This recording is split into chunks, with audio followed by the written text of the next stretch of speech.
Olá, meus queridos, olá você. Estamos inaugurando agora o canal Biografia Informal. Meu nome é Guilherme Florenzi, sou aqui da capital de São Paulo, nascido em 1959, trabalho em cartório de notas há 40 anos, faço escrituras, procurações, é o meu dia a dia, porém, dentro desse dia a dia, também sobra tempo para uma leitura saudável. E dentro das coisas que eu leio e gosto de ler, estão as biografias. Por isso, o canal Biografia Informal, para que a gente possa bater um papo bem gostoso, descontraído, a respeito de pessoas que deixaram sua marca, que tiveram a sua importância dentro de determinadas áreas. Então, de repente, a gente vai estar aí tocando em Ayrton Senna, em automobilismo, a gente vai estar falando de Carmen Miranda, Tim Maia, Cazuza, Raul Seixas. Vocês não devem perder os posts do Raul Seixas, que são fantásticos. Mas, enfim, bem-vindo vocês. Eu não vou ter patrocínio, né? Eu não vou ter anúncio no meu canal, por enquanto, porque, por enquanto, eu estou começando agora. A minha ideia não é ser tão famoso assim. Hoje a gente vai começar com a biografia, com o perfil, com a história de Nelson Rodrigues. Nelson Rodrigues é pernambucano, nascido em 1912 na cidade do Recife, provém de uma família classe média, pai Mário Rodrigues, muito inteligente, muito perspicaz, jornalista, de uma vibe muito ferina. Ele tinha um lado jornalístico muito ofensivo para os políticos, para a classe dominante. Então o pessoal morria de medo do que Mário Rodrigues publicava e publicou. Nelson Rodrigues é um dos 14 filhos de Dona Maria Esther. Dona Maria Esther, quando casou com seu Mário, falou assim: eu quero ter 12 filhos. Ela teve 14, apenas uma menina que faleceu em tenra idade, com gastroenterite, já no Rio de Janeiro, tinha 9 meses, não lembro o nome dela, tanto faz. Mas, enfim, foram 13 que vingaram, né? Fora as tragédias durante a vida desse homem fantástico, Nelson Rodrigues, que a gente também vai tocar aqui nesse nosso canal.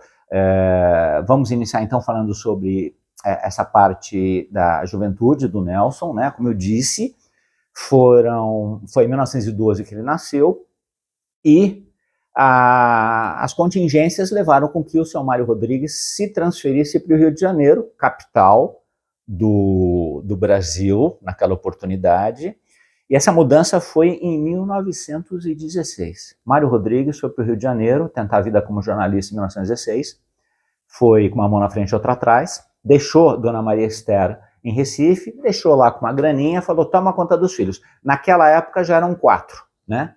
Só que ele foi para o Rio de Janeiro sem saber que já havia um 5º engatilhado com Dona Maria Esther, já estava lá no útero de Dona Maria Esther. Ocorre que o Mário Rodrigues se virou como pôde, procurou alguns amigos no Rio, e sem que ele projetasse, Maria Esther foi para o Rio, vendeu tudo que tinha lá em Recife, pagou passagem, juntou uma graninha para comprar comida no navio, e lá saíram do Recife, Dona Maria Esther, os 4 filhos até então, do seu Mário. O mais velho, Milton; o segundo, Mário Filho, que dá nome ao estádio do Maracanã, estádio Mário Filho. O Nelson não era o terceiro, era o 4º, o terceiro não lembro o nome, mas enfim, foram para o Rio de Janeiro. Então o Nelson chegou no Rio de Janeiro com 4 anos de idade.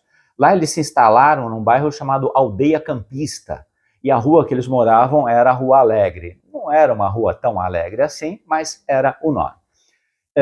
O Nelson, então, foi crescendo num ambiente de classe média baixa, numa rua de subúrbio, onde todo mundo sabia de todo mundo, da vida de todo mundo. Quando alguém morria, o povo todo ficava sabendo e ia para o velório. Os velórios, naquela época, depois de feito as rezas, né, o reverenciamento ao falecido, Ele estava lá no caixão com os círios, né? Acho bacana essa palavra, né? Círios, né? Que são aquelas velhinhas que ficam, aquelas 4 velhinhas que ficam em cada ponta do caixão.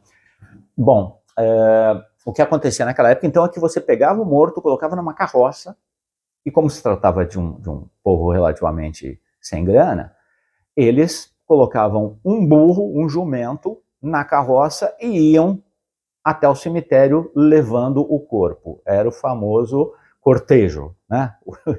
O que se chamava de cortejo naquela época, até hoje acho que se chama, que hoje tem muito pouco, né? Só quando a pessoa é muito famosa. Ayrton Senna teve um puta cortejo, Tancredo Neves teve um puta no cortejo, e vai por aí afora. Elis Regina também teve. Elis Regina a gente também vai falar sobre ela.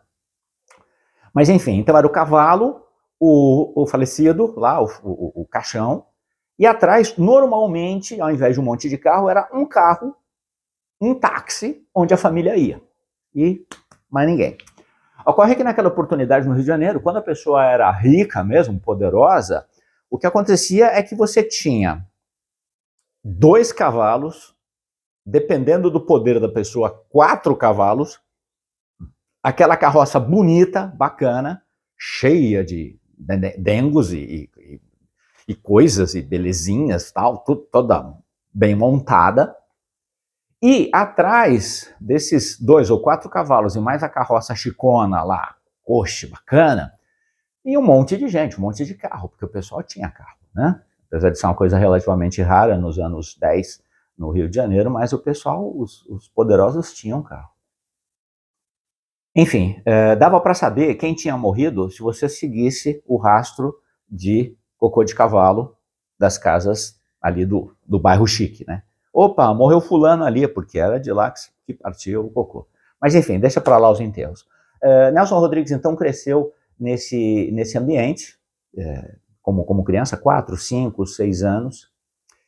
Ele já começou com a sua vida sexual, né? Vamos assim dizer, juntando vários paralelepípedos, subindo nos paralelepípedos e vendo as menininhas tomando banho na casa vizinha. Mas, enfim, isso ele conta, né? Então, ele tinha esse prazer inicial. Porque vocês sabem muito bem que o Nelson Rodrigues, ele teve na sua obra muitas peças teatrais, ele foi um fantástico teatrólogo, e os motivos pelos quais ele usava a sua arte no teatro sempre tinham um lado muito pervertido, diriam pornográfico, muito erotismo, mas principalmente pervertido, né? Aquela coisa do pai pegar a filha, do marido ser traído, da esposa ser tarada, eram histórias assim, sempre onde você tinha esse lado mais pornográfico do que erótico.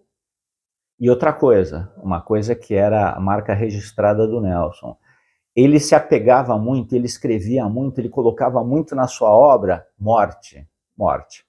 Eu tenho alguns livrinhos aqui do Nelson, inclusive estou aqui com esse, Nelson Rodrigues, O Óbvio Ululante, As Primeiras Confissões, que eram crônicas publicadas em jornal naquela época, anos 20, anos 30. Ocorre que o Nelson, num desses livros, falei do livro pelo seguinte, um dos livros que eu comprei sobre coletâneas do Nelson, das 6, 7 primeiras crônicas do Nelson, 5 ele falava em morte, 5 ele tinha a morte como base nos seus textos, né? Então havia uma fixação sombria, mórbida, em relação à morte.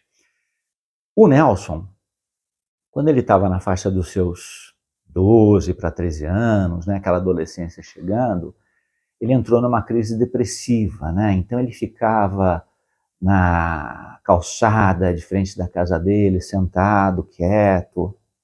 E ele dizia para a mãe, dizia para os irmãos, eu sou um triste. Eu sou um triste. Esse mote seguiu o Nelson praticamente a vida toda. Nessa época, a família ficou relativamente preocupada com ele. Então, a dona Maria Esther e o seu Mário Rodrigues mandaram ele para o Recife para ficar na casa do tio Augusto, irmão do Mário, que havia ficado em em Recife.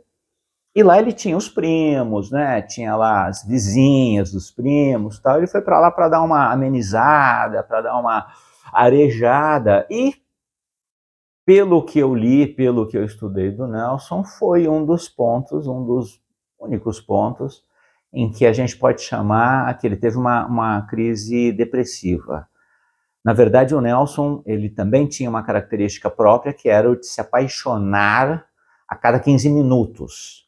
E como ele se apaixonava a cada 15 minutos, e ele não era correspondido a cada 15 minutos, ele ficava meio tristão, meio cabisbaixo, né? Isso sem falar das características físicas dele na época de primário, na época de escola, que não eram as melhores possíveis. Ele tinha as pernas muito peludas, por conta disso ele até forçava a barra para a mãe comprar calça comprida para ele. Ele tinha um cabeção, depois isso melhorou, mas ele era cabeçudo, tá?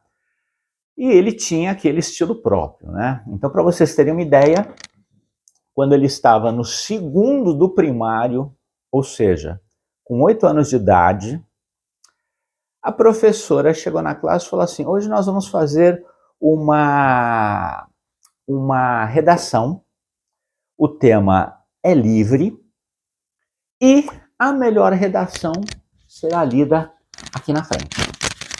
Beleza, legal. O Nelson Rodrigues fez a redaçãozinha dele, um outro colega fez a redação, todos fizeram a redação. Quando a professora bateu os olhos na redação do Nelson, ela ficou relativamente assustada pelo texto de uma criança de 8 anos, porque é uma criança, 8 anos, né? A redação era mais ou menos a seguinte: o marido chega em casa de repente, pega a mulher na cama numa atitude suspeita, assim, nua, com os lençóis, né, se protegendo de sua nudez, e um vulto que parecia ser um homem fugindo. Ele vê aquilo, vê a mulher em atitude suspeita, vai na cozinha, pega uma faca, esfaqueia a mulher, mata a mulher. Depois que a mulher está lá morta, ensanguentada na cama, ele ajoelha na beira da cama e pede perdão. Essa foi a redação, resumidamente falando. Um outro menino havia feito uma redação a respeito de um rajá que andava de elefante. Era um rajá que tinha muitos elefantes e que gostava de andar de um determinado elefante. Deixa de lado o rajá com o elefante. A professora viu aquilo, né? Levou para a diretora. Diretora, olha isso aqui, redação do meu aluno. A diretora olhou também, ficou de cabelo em pé, isso não era normal nos anos 10, né? Ele tinha 8 anos, nasceu em 12, entre os anos 10 e 20. Tá? Bom, aí o que aconteceu? Não satisfeita com a diretora ter o seu veredito, chamaram as professoras. E as professoras, uma por uma ali, e cada uma fazia um comentário, e cada uma ficava horrorizada, tal. E a professora comentou com a diretora e com os colegas. Falou: meu Deus, eu disse que a melhor redação ia ser lida. E que, sem dúvida nenhuma, independente do motivo, ou independente da base desse texto, é a melhor. As professoras da diretora falaram: pelo amor de Deus, não vai ler isso em classe. Então tá bom. E a professora voltou, entregou para o Nelson. O Nelson ficou sabendo da história toda e ficou muito feliz por se sentir, naquela época, objeto de atenção de todas as professoras, né? Das adultas. A professora dele contou: ai meu Deus, levei na diretoria, as outras professoras, papai. Ele ficou todo cheio de si, né? Falou: bacana, estou fazendo sucesso, né? Quem não gosta disso? Ele adorou, no seu íntimo. E a professora acabou lendo para a classe a redação do Rajá e seu elefante. E aí foi. Isso ele tinha 8 anos de idade. Segundo ano primário, terceiro, quarto, quinto. No quinto ano primário, por uma besteira, ele foi expulso da escola. Besteira, uma rusga lá com o professor. Na verdade, ele adorava corrigir os professores, principalmente de história e de português. E os professores foram ficando meio putos, ele acabou sendo expulso. Ele foi expulso e o Dr. Mário Rodrigues acabou transferindo ele para uma outra escola. Legal, beleza, transferido para outra escola, bacana, legal. Mas ele não durou muito. ele ficou um ano e pouco nessa outra escola, já fazendo o 6º ano do primário, e acabou saindo também. Ele já tinha os seus quase 13 anos de idade. Ocorre que ele não quis mais voltar para a escola. Foi ficando em casa, o pai falou, caramba, o que eu vou fazer com esse moleque? Pegou e levava para o jornal, ficava lá na redação. E em dezembro de 1922, 23, ele foi, não, 22 não, 25, dezembro de 25, com 13 anos. Ele começou a trabalhar com o pai. Ele começou a trabalhar no jornal e o setor que o pai o colocou, por incrível que pareça, foi o setor policial. E no setor policial ele teve contato com toda aquela mazela do Rio de Janeiro, toda aquela violência do Rio de Janeiro, todos aqueles casos escabrosos que no fim foram base para a sua obra literária, romancista, teatróloga, etc, etc. Meus queridos, já passei da hora, agradeço muito a paciência de vocês e daqui a uma semaninha a gente vai ter a continuação da história do Nelson Rodrigues e vamos partir desse início de carreira profissional do Nelson no jornalismo, que foi o que deu muita coisa para falar, tá bom? Um abraço, fiquem com Deus, tchau você e você.